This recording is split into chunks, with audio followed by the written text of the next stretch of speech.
Samarqandda 39 ming so'mga qayerda turkcha tushlik qilsa bo'ladi?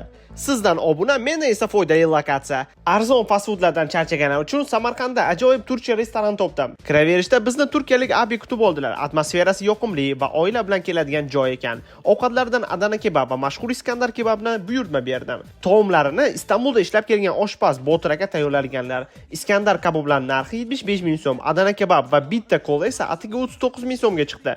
Nima deb o'ylaysiz? Bu arzonmi yoki qimmat? Fikringizni izohlarda qoldiring. Eng qizig'i, Adana kebablari 35-40 santimetrlik bo'lib, xohlasangiz go'shtli, xohlasangiz tovuqli buyurtma berishingiz mumkin. O'zimiz go'shtlar bilan halol pokiza ravishda tayyorlashar ekan. To'g'risi, bu kebab bir o'zimga ko'plik qildi. Tandirda pishirilgani va pishloqlik souslari bilan zo'r ketar ekan. Bundan tashqari boshqa turdagi barcha turkcha ovqatlar va desertlarning barchasini Arba Istanbul restoranida topa olar ekansiz. Manzillari Mahmud Qoshg'ariy ko'chasi 92 da joylashgan. Aniqroq manzil lokatsiyasi va kontaktlarni Telegram kanalida qoldiraman. Bu videoni arzon va to'yimli ovqat qidirib yurgan tanishlaringizga yuborib qo'ying.